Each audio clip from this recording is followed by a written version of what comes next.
अच्छे लोग दुखी क्यों रहते हैं और पापी पाखंडी लोग हमेशा खुश क्यों रहते हैं और मौज उड़ाते हैं? इसके दो कारण हैं। दोनों ही कारण मैं आपको आज बताऊंगी। एक नगर में बीमार स्त्री रहती थी। उसकी 3 छोटी छोटी बेटियां थीं। जवानी में ही उसका पति गुजर गया। अगर आप यह कहानी सुन रहे हैं तो पूरा सुनिए। इस कथा को आधा अधूरा छोड़कर जाने की गलती मत करिएगा, क्योंकि इस पवित्र कथा को आधा अधूरा छोड़ने से आपको पाप भी लग सकता है। इसलिए इस कथा को पूरा सुने। आप शिव भक्त हैं तो भोलेनाथ का अनादर ना करें। तीनों छोटी छोटी बच्चियों को पालने का भार बेचारी उस अबला पर टल गया। तीनों बच्चों को लेकर वह विधवा जाए तो कहां जाए, कुछ काम धाम भी नहीं कर सकती थी। ऊपर से समाज की उल्टी सीधी बातें उसे कुछ नहीं करने देती थी। बेचारी लाचार उस महिला को कोई भी सहारा नहीं था। वह अपने पति को याद करके उन बच्चियों को जैसे तैसे पाल रही थी। पति के गम में बीमार पड़ गई। उसे उन बच्चियों की चिंता थी, किस तरीके से इनका पालन पोषण होगा। उन्हीं बातों को सोच सोच कर एक दिन उसकी तबीयत और ज्यादा बिगड़ गई और उसका अंतिम समय भी निकट आ गया। धर्मराज का एक दूत उस विधवा स्त्री के प्राण लेने धरती पर आया, लेकिन वहां का नजारा देखकर वो दुविधा में पड़ गया। उसने देखा महिला जमीन पर पड़ी हुई है और उसके आगे पीछे कोई भी नहीं। सिर्फ उसकी 3 बेटियां उसके ऊपर सिर रखकर पड़ी हुई हैं और रोए जा रही हैं। ये देखकर उसको दया आ गई और वह बच्चियां अपनी माँ को रो रो कर जगा रही थी। फिर दूत ने सोचा कि इनका पिता तो पहले ही मर चुका है। अगर मैं इसी स्त्री के प्राण लेकर गया तो ये बच्चियां किसके सहारे रहेंगी? कौन इनका पालन पोषण करेगा? यह सोचकर वह देवदूत उस स्त्री के प्राण लिए बिना ही लौट गया। धर्मराज कहते हैं, तुम तो उस स्त्री के प्राण लेने गए थे, फिर खाली हाथ कैसे आए? तब देवदूत कहता है, हे स्वामी, मेरी गलतियों को क्षमा करना। मैं चाहकर भी उस स्त्री के प्राण नहीं ला पाया। अगर मेरी जगह आप होते तो शायद आप भी खाली हाथ ही लौट कर आते। मैं उस महिला की बच्चियों का दुख नहीं देख पाया। वो रो रही थी, अपनी माँ को जगा रही थी। उन्हें वहां देखने वाला और भी कोई नहीं था। यदि मैं उस महिला को लेके आता तो उन बच्चियों को कौन देखता? उनका पालन पोषण कौन करता? पृथ्वी लोक के मनुष्य तो इतने स्वार्थी हो गए हैं कि बिना मतलब के तो कोई किसी का सहारा भी नहीं बनता। यदि कोई मदद करता भी है तो बदले में उम्मीद करता है, या फिर उसे अपने एहसान के नीचे जीवन भर दबाकर रखना चाहता है। देवदूत कहता है कि स्वामी, उस महिला को थोड़ा और समय दिया जाए ताकि वह अपनी बच्चियों को पाल पोस कर बड़ा कर सके। देवदूत की बात सुनकर धर्मराज उसे डांटते हुए कहे, अरे मूर्ख, ईश्वर की बनाई गई सृष्टि में न कोई एक क्षण घट सकता है और न ही कोई बैराट सकता है। उसके मर्जी के बिना न उसे जीवन दे सकते हैं और न समय से पहले मार सकते हैं। ईश्वर जो करता है सबके साथ अच्छा ही करता है। तुम कौन होते हो? विधाता के नियम को बदलने वाले। तुमने उस महिला को न लाकर ईश्वर के नियमों का उल्लंघन किया है। तुमने बहुत बड़ा अपराध कर दिया है, इसलिए तुम्हें इसका परिणाम भोगना ही पड़ेगा। जिस पृथ्वी के मनुष्य से तुम्हारी ममता है, उस पृथ्वी पर मनुष्य बनकर अपना पाप भोगो। देवदूत कहता है कि हे स्वामी, धरती लोक से मेरा उद्धार कब होगा और कैसे होगा? धर्मराज कहता है, धरती पर जाकर तुम अपनी मूर्खता पर 3 बार खिल लाकर हंस लोगे, उस समय ही तुम्हारा उद्धार हो जाएगा। इतना कहकर धर्मराज ने उस देवदूत को धरती पर ढकेल दिया। वह धरती पर मनुष्य शरीर में आ चुका था। उसके शरीर पर वस्त्र नहीं थे।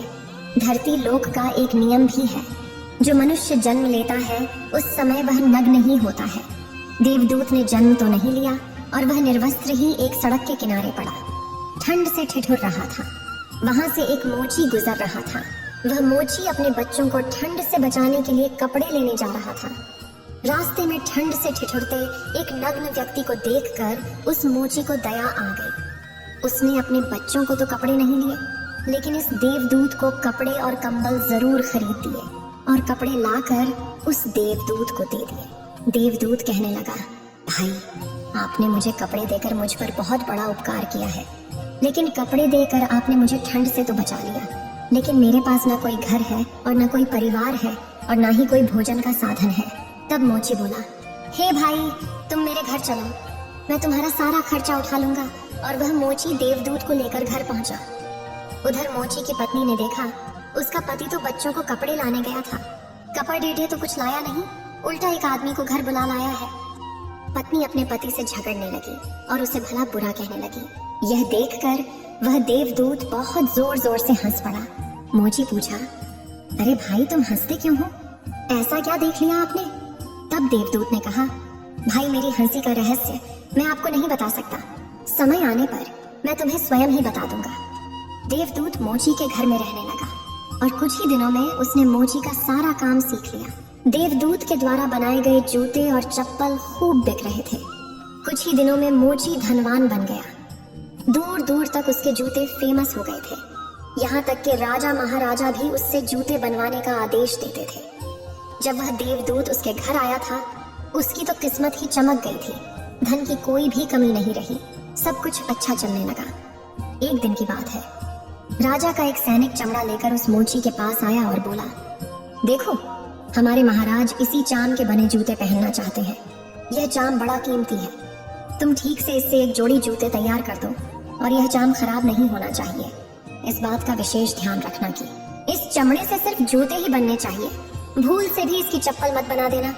राजा का सैनिक चमड़ा देकर चला गया। उधर मोची ने भी देवदूत को समझाया कि देखो राजा वाली बात है, इसमें कोई गलती न करना, चमड़ा भी बहुत कम है, इसलिए चमड़ा खराब नहीं होना चाहिए। जूते की वह कहकर गया है तो जूते ही बनाना, गलती से यदि चप्पल बना दी तो जटिल से भी जटिल सजा देगा। मोची के इतना समझाने के बाद भी देवदूत ने चमड़े की चप्पल ही बनाई। चप्पल देखकर मोची की सांसें फूल गईं। वह देवदूत को डांटने लगा, यहाँ तक कि डंडा लेकर उसे मारने के लिए दौड़ा, कहने लगा, अबे मूर्ख, तुझे बार बार समझाया था कि जूते ही बनाना, लेकिन तूने चप्पल बना दी। अब राजा हमें छोड़ेगा नहीं, तू भी मरेगा और साथ में मैं भी मारा जाऊंगा। वह हमारे पूरे घर को फांसी लगवा देगा। मोची को अत्यंत दुखी देखकर देवदूत एकदम से खिलखिलाकर हंसने लगा। मोची बोला, अबे मूर्ख आदमी, काम बिगाड़कर अब हंस रहा है। वो देखो, जूते लेने राजा का सैनिक आ गया और बोला, हे मोची भाई, कल जो मैं चमड़ा देकर गया था उसके जूते मत बनाना, चप्पल बना देना, क्योंकि राजा साहब का देहांत हो गया और यहाँ की प्रथा है कि मरने वाले व्यक्ति को चमड़े की चप्पल पहनाकर अर्थी पर लेटाया जाता है। दूसरे दिन एक बुढ़िया के साथ 3 लड़कियां मोची की दुकान पर आई थीं। उनकी शादी होने वाली थी और वे तीनों अपने लिए जूतों की नाप देने आई थीं। देवदूत ने तीनों लड़कियों को पहचान लिया कि ये 3 वही लड़कियां हैं, वही जिनकी माँ को न ले जाने के कारण आज मैं अपने किए की सजा भोग रहा हूँ। और ये लड़कियां काफी बड़ी हो गई हैं, लगता है अच्छे घर में पली बढ़ी मालूम पड़ रही है। बुढ़िया कहती है, हाँ बेटा, बचपन में इनकी माँ चल बसी, इसलिए इनको मैंने मेरे पास रख लिया। मेरे पास करोड़ों की दौलत है और दुर्भाग्य से मेरा कोई नहीं है, तो इनको मैंने अपने पास ही रख लिया। मैंने इनको पढ़ाया लिखाया और अब इनकी बहुत अच्छे खानदान में इनका विवाह करने जा रही हूँ। लड़कियों का भाग्य देखकर देवदूत सोचता है, परमात्मा जो करता है अच्छा ही करता है। अगर इस समय इनकी माँ नहीं मरती तो आज ये भुखमरी और दरिद्रता में ही पड़ी रहती। इनकी माँ के मरने के बाद आज तीनों लड़कियां बहुत बड़े घराने की बहू बनने जा रही हैं और इस बुढ़िया की करोड़ों की संपत्ति की मालकिन भी बन चुकी है। ये सब देखकर देवदूत अपनी पहले की मूर्खता को सोच सोच कर जोर जोर से हंसने लगा। मोची ने पूछा, आप क्यों हंस रहे हो? अपनी हंसी का कारण बताओ। देवदूत मोची से कहता है, मैं एक देवदूत हूँ और अभी जो ये तीनों लड़कियां जूते की नाप देकर गई हैं, इनकी माता को मैं लेने आया था, लेकिन उस समय ये तीनों छोटी छोटी थीं और इन पर तरस खाकर मैं इनकी माँ को नहीं ले गया और इनके पिता का पहले ही निधन हो चुका था। इस कारण मुझे धर्मराज ने श्राप देकर धरती पर भेज दिया। मैं बिना कपड़े के एक सड़क के किनारे पड़ा था, तब तुम मुझे अपने घर ले आए। उस समय तुम्हारी पत्नी तुमसे खूब लड़ी थी, क्योंकि तुमने अपने बच्चों के कपड़ों के पैसे से मेरे लिए कंबल और कपड़े खरीद लिए थे। तब मैं पहली बार तुम्हारी पत्नी की मूर्खता को देखकर खूब हंसा था, क्योंकि तुम्हारी पत्नी उस लाभ को नहीं देख पा रही थी जो मेरे आने से तुम्हारे घर में होने वाला था। और दूसरी बार हंसी मुझे जब आई, जब तुम राजा के जूते नहीं बना सके और तुम डंडा लेकर मेरे पीछे भागे। 3, उस समय तुम राजा के बारे में सोच रहे थे, लेकिन तुमको यह नहीं मालूम था कि राजा के साथ क्या घटना घटने वाली है, जिसके कारण राजा को जूतों से अधिक पत्तों की आवश्यकता पड़ गई। कई बार ऐसा होता है, हम चीजों को देखकर या सोचकर दुख मनाते हैं जो हम उसे देख नहीं पाते और वह जो होने वाला होता है।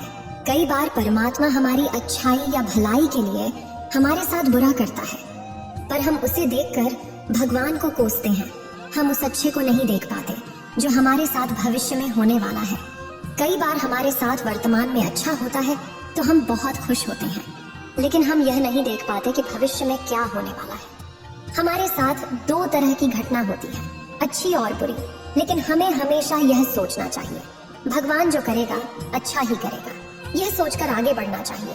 अच्छे लोग दुखी इसलिए रहते हैं क्योंकि अच्छे लोगों के साथ बाद में अच्छा हो सके, और दूसरा कारण यह है कि अच्छे लोग हमेशा ईश्वर से जुड़े रहते हैं और इनको ईश्वर से जुड़ा रहना भी जरूरी है कि उन पर दुख आते रहना चाहिए। अंत में देवदूत मोची को सब कुछ समझाकर वापस धर्मराज के पास चला गया। इस वीडियो को बोलते समय कोई त्रुटि हो तो मैं क्षमा चाहती हूँ। उम्मीद है आप सभी को ये वीडियो अच्छी लगी होगी। अगर आप शिव के सच्चे भक्त हैं तो चैनल को सब्सक्राइब और वीडियो को लाइक करके कमेंट में हर हर महादेव लिख दीजिए।